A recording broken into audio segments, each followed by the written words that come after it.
Hearing today. I represent the state of Montana. Certainly innovation and reliability, electric grid is an important topic to our consumers back home.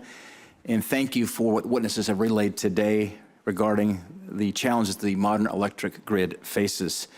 But too often the change in generation sources is brought by misguided federal policies. And somebody from a state like Montana, we have truly an all the above energy portfolio. The sun shines a lot, the wind blows a lot, we have abundance of coal, oil, natural gas, and hydro.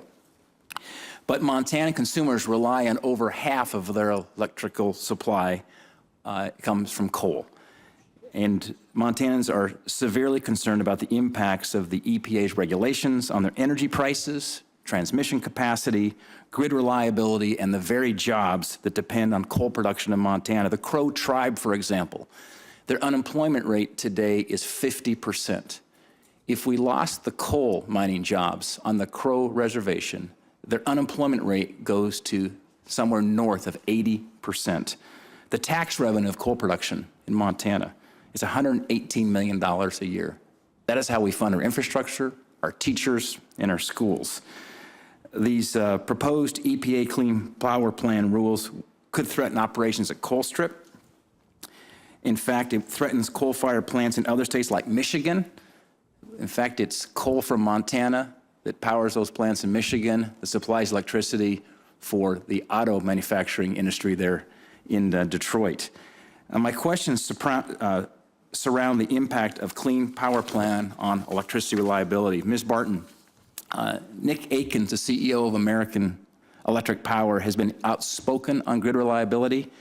About a year ago, he stated in testimony before this very committee that the country, quote, dodged a cannonball during the polar vortex.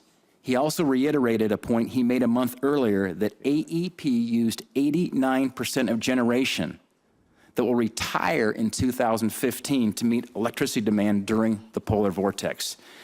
My question is this: will the EPA 111D rules impact conventional sources of electricity like coal?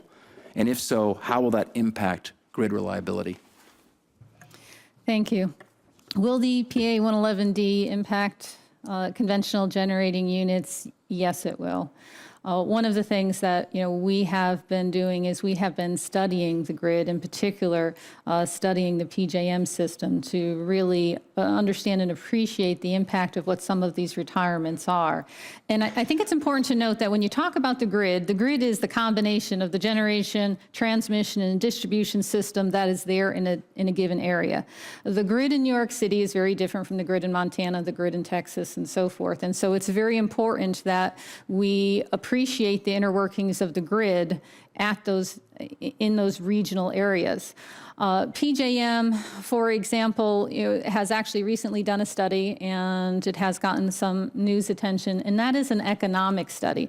An economic study really is just looking to determine, is there a sufficient amount of generation on the system? Their next stage is to look at a load flow analysis. The load flow analysis really looks at, can you get power from that generation to your load centers? In that recent analysis, there were basically 5 load pockets that did not have enough import capability in a post-11D world, 111D world, to be able to function reliably. And so when we look at the impacts of really any government initiative, whether it be 111D or what have you, it's important to take a step back and really take a look at the reliability of the grid. We have incredible modeling technology. We have folks who basically are station operators who are looking at the system and appreciating what needs to happen to keep the system reliable at any given moment. We then have a number of regional transmission planners who are looking at that system 10 years into the future, 5 years into the future. What you end up having in some of these situations is a chicken and egg situation.